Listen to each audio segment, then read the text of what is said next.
Dear students, today's topic is advantageous route modification for mechanical support. Mechanical support, when any route give additional support, that is the mechanical support. Under mechanical support, we are going to study 4 subheadings: prop route, stilt route, climbing routes, and buttress route.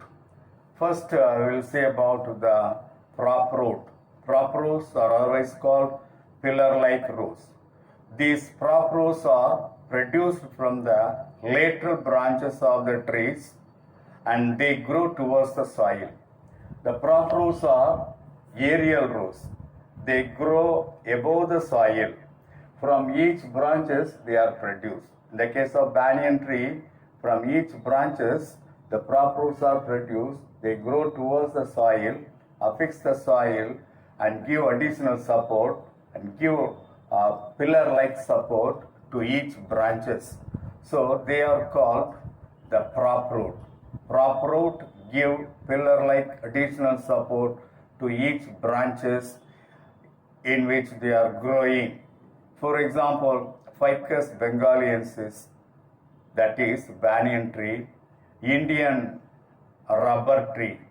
In these plants, the prop roots are produced from the branches aerially.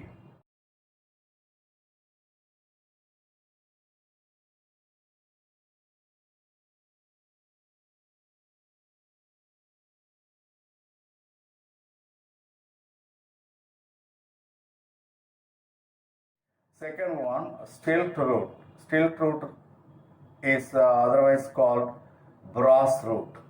In some of the plants, the basal node of the main stem, the lowermost node of the stem produce thick roots which grow obliquely and give additional support to the plants. They provide mechanical support to the plants as a whole.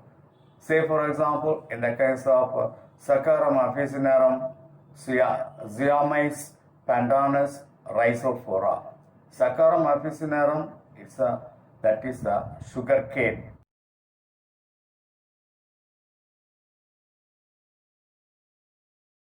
In sugar cane, in maize plant, the lowermost node, this is the lowermost just above the soil, the lowermost node will produce some very strong root which give additional support all around the main stem.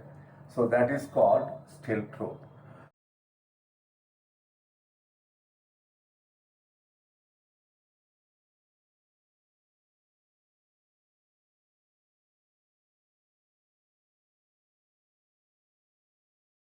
Climbing rows.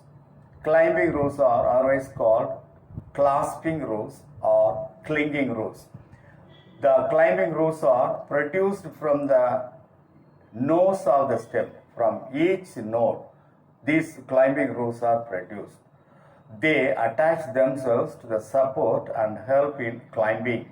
They secrete a sticky juice which helps the plant to attach with the support so that it is very easy to climb over the support.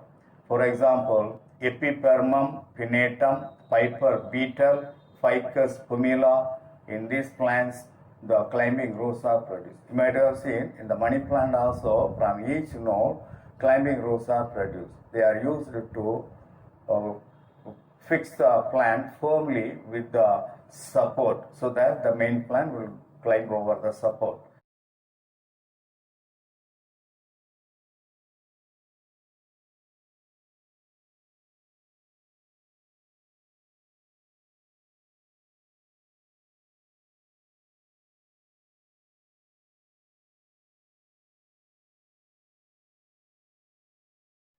The next one is buttress root.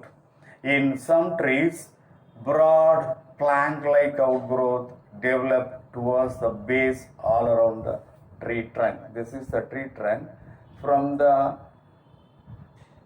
tree trunk, just above the soil, just 5 feet above the soil, from the tree trunk, plank-like structures are produced, outgrowths are produced, and towards the base, towards the ground. towards the base all around the tree trunk. They grow obliquely towards and give support to huge trunk of the trees. This is one of the adaptations of the tall rainforest trees. For example, Bombax ceiba, commonly called red silk cotton tree, Terminalia arjuna, then Ceiba pentandra, commonly called white silk cotton tree, Dilonix regia, Pterygota alata. In these plants, these plant-like buttress roots will be produced. They give main additional support to the tree trunk.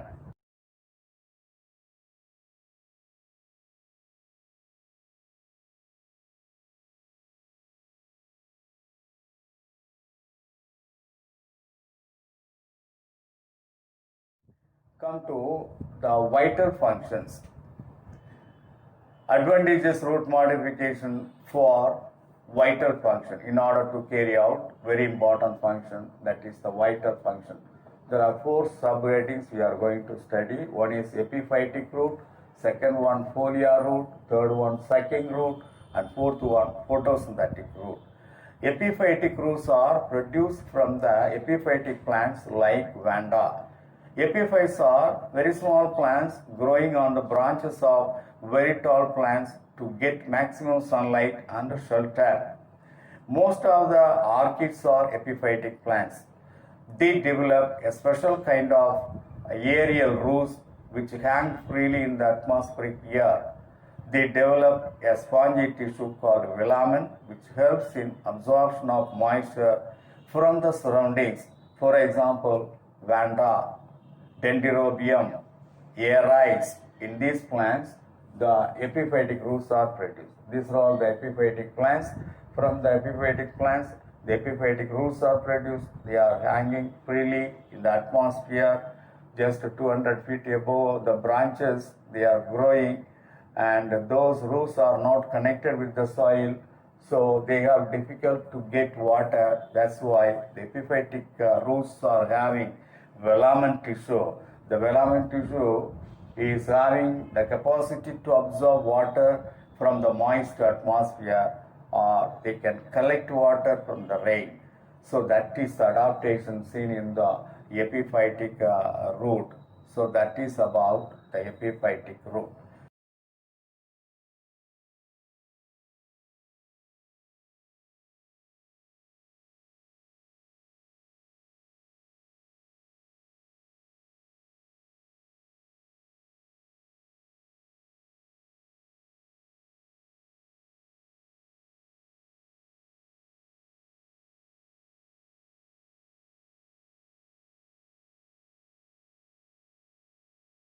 Foliar roots. When roots are produced from the leaf lamina, when the roots are produced from the veins of the leaf or leaf lamina of the leaf, that is called foliar roots.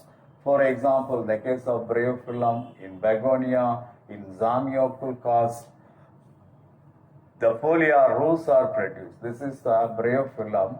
On the margin of the bryophyllum, you can see small bud-like structures will be produced. They are called foliar buds. From the foliar buds, roots are produced. They are advantageous roots. Those roots are called foliar roots. Since they are produced from the leaf lamina, they are called foliar roots.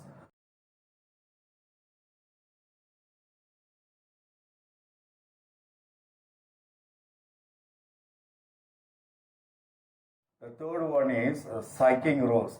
Sucking roots are otherwise called hostorial roots.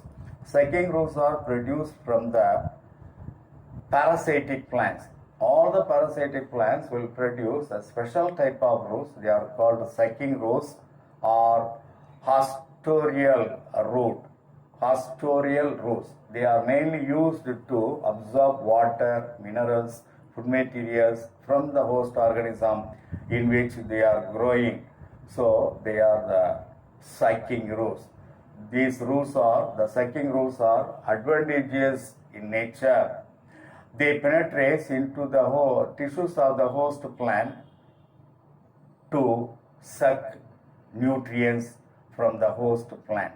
For example, Cuscuta, common name Dodder, Casita, Arrowband, common name Broom Rat, Viscum, common name Mistletoe, Dendroptera, that is, these are all the parasitic plants which produce sucking roots. See, this is the Cuscuta plant. It's a total stem parasite which produce root. The root will penetrate into the host organism in order to suck water, food materials, everything. So that is sucking root.